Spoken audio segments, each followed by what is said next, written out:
Stop trying to force the increase. Stop trying to force the outcome. Stop trying to force the result, because that is not your responsibility. That is God's responsibility. Because the outcome is not your job but God's. The increase is not your job but God's. The result is not your job but God's. So let go of that control of the increase. Let go of that control of the outcome. Let go of that obsession of the result, because the Bible says in 1 Corinthians 3 verse 6, I have planted, Apollos watered, but God gave the increase. Don't take God's responsibility and make it your own. That's the reason why you give up too quickly. That's the reason why you blame God when things are not going according to your plan, because you have taken a responsibility that does not belong to you and you gave it to yourself.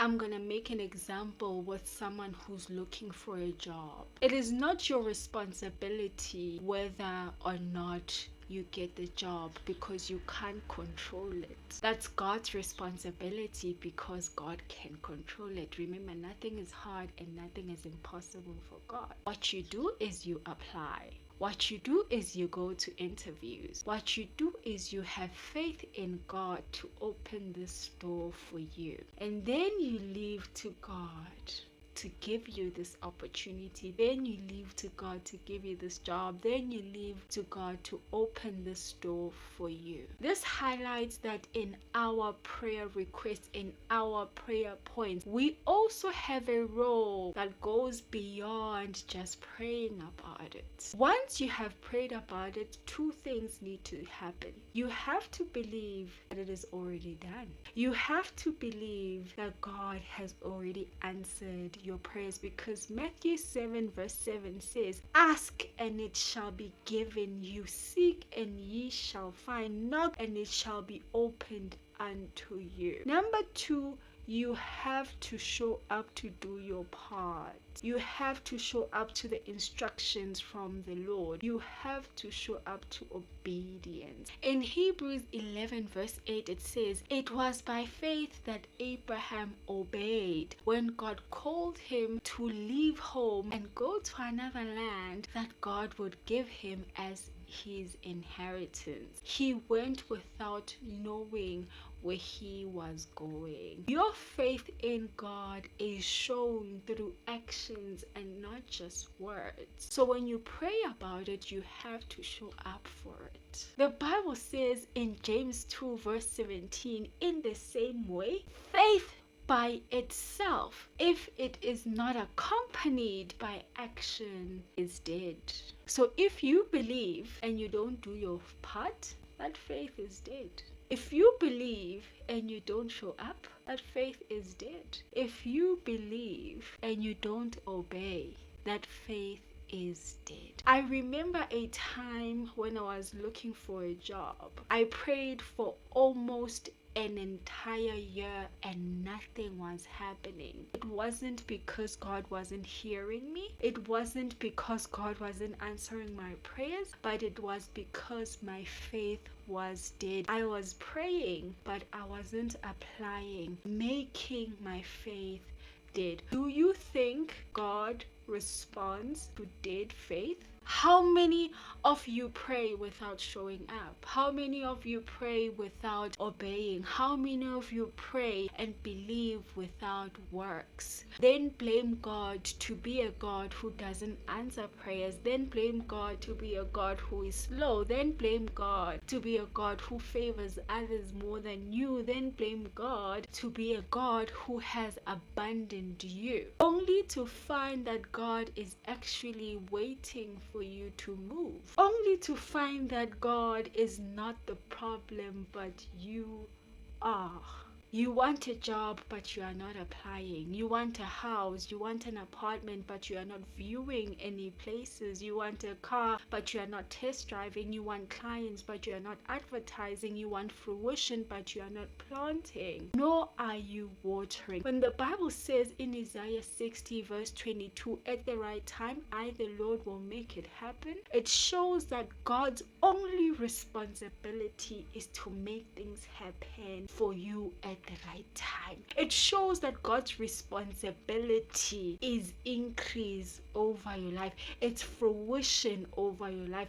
It's answered prayers over your life. God's responsibility is not to apply for a job, but to give you the job.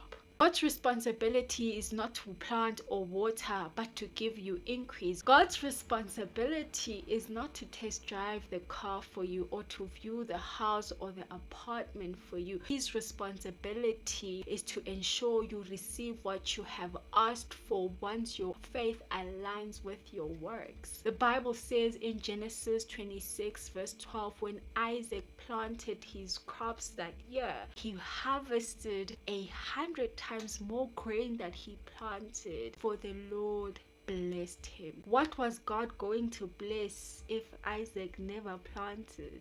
What will God bless in your life if you never plant? I remember when I first started our online Bible study, Firm Foundation Bible study, it was just me and my friend. And even when we had more than 10 people on our WhatsApp group, there was a lot of time in our online sessions where it was just the two of us. And sometimes it would just be me. Then we started praying and saying, God, we wake up every day to plant the seed, to water the seed. May we start seeing your divine hand of increase over what we wake up to plant and water each and every day. And I kid you not, people started showing up. All our online sessions started to overflow. People started to participate. People started to engage in other people's revelations, and it was all because of God, who is responsible for the increase, who is responsible for the outcome, who is responsible for the result. It's easier to pray Deuteronomy 28 verse 12 prayer when you have something to present to God. It's easier to say, God bless all the work of my hands, when there's extra work that you are doing. So are you showing up,